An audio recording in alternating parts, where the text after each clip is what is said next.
Hey there, and welcome to This Explainer. You know, if you've ever stared at a massive spreadsheet and just wished you could instantly turn all those intimidating numbers into beautiful, easy-to-understand charts, well, you are absolutely in the right place. Because today, we're looking at how a tool called Matplotlib helps you do exactly that if you're learning Python. We're going to take raw, complicated data and literally transform it into clear, visual stories. Let's get right into it. To start us off, let's look at the actual problem we're trying to solve here. Take a look at this slightly overwhelming wall of raw monthly sales data. You've got rows for all 12 months, and you have the corresponding numerical sales figures right next to them. Now, if you stare at this long enough, yeah, you might be able to figure out if sales went up in the summer or dropped in the winter. But your brain has to do a lot of heavy lifting to get there. So, I want to ask you a very direct question. Would you rather read a table of 100 raw numbers, or see the exact same information presented as a story you can grasp in an instant? That is the immense, immediate value of data visualization. We want to skip the headache of reading rows and columns and just get straight to the insights. Okay, let's dive into our roadmap for today. 1. The power of visualization. 2. Exploring basic chart types. 3. Coding your first chart. 4. Customizing your visuals. 5. Bar and scatter plots. And finally, 6. Real-world uses and pitfalls. All right, let's start with Section 1, the power of visualization.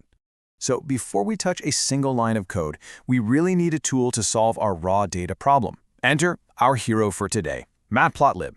Simply put, Matplotlib is a super popular Python library used specifically for 2D data visualization. It's basically the tool that translates those rows and columns into a visual format. Now, if you've been working with Python, you might already know libraries like NumPy and Pandas, which are fantastic for organizing and calculating data. Well, Matplotlib is commonly used right alongside them as the visualization layer. It essentially takes the data you've organized and draws the picture for you. Now, why is this absolutely crucial? Visualizing data allows us to instantly identify trends, make quick comparisons, spot hidden patterns, reveal relationships between variables, and even find unusual outlying values. You remember those raw monthly sales numbers we just looked at? Well, a simple visualization would instantly reveal the seasonal trends and patterns that were completely hidden when the data was just sitting there as plain text. It's a real game changer. Moving right along to Section 2, Exploring Basic Chart Types. Matplotlib gives us this fantastic toolbox of different visual formats. And what's really interesting here is that every single chart type serves a highly specific storytelling purpose. You don't just pick one at random, you want to pick the one that best tells the story of your data. For example, if you're looking at trends over time, a line chart is your absolute best friend.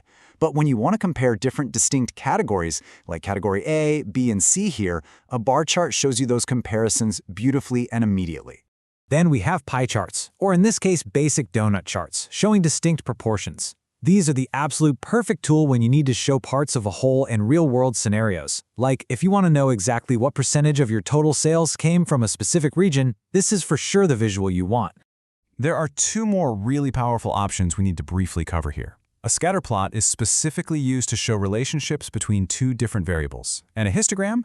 That helps you understand the distribution of numerical data, like seeing where the vast majority of your customers fall within different age ranges. Basically, every chart does a different job. Let's move to Section 3, Coding Your First Chart.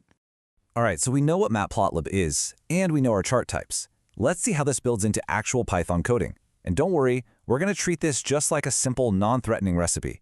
Here is your basic beginner checklist. Step 1, you need to install the library, which is usually as easy as just typing pip install matplotlib right into your terminal. Step 2, you need to bring it into your Python script by typing import matplotlib.plot as plt. Now you might be wondering, why the as plt? Well, plt is the specific module inside Matplotlib that we use to draw. And let's face it, programmers love to save time. So plt is just the common, short nickname we give it so we don't have to type out that whole phrase every single time. And then step 3 is where the magic actually happens, plotting your data.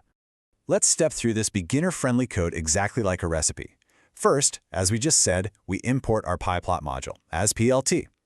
Next, we provide our data. We'll set our x values as 1, 2, 3, and 4, then we set our y values as 10, 20, 15, and 25.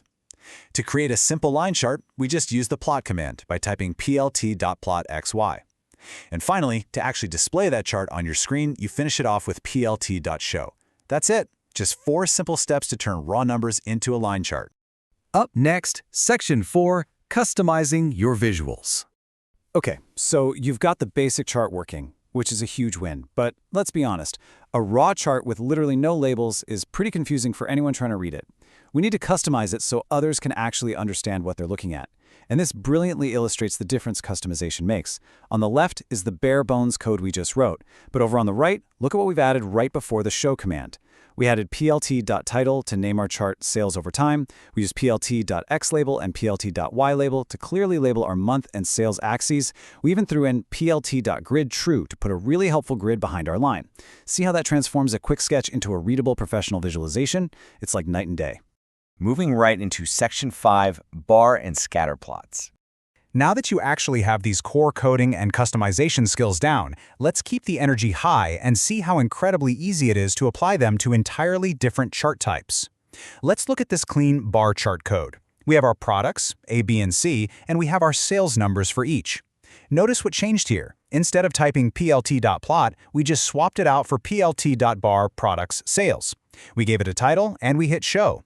It is incredibly easy to jump from a line chart to comparing product categories. And you know what? It works exactly the same way for a scatter plot. Here we have hours spent studying and the marks students actually received.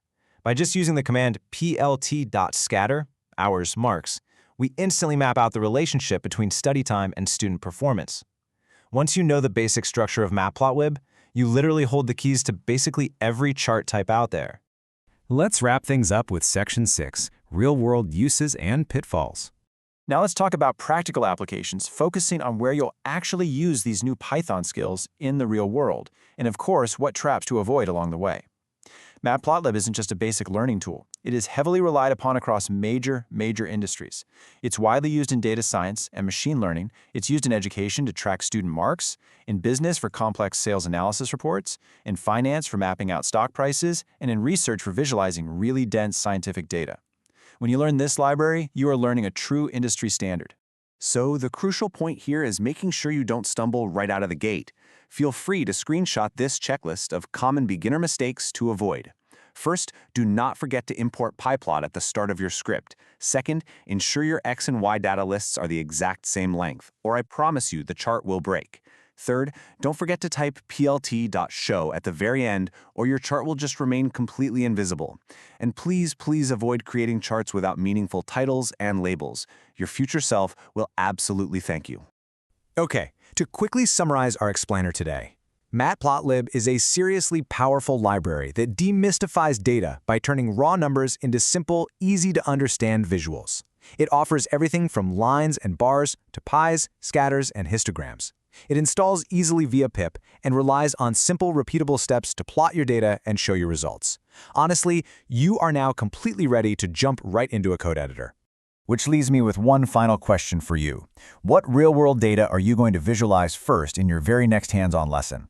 Go find some interesting numbers, fire up Python, and start bringing your own data to life. Thanks so much for joining me on this explainer, and happy coding!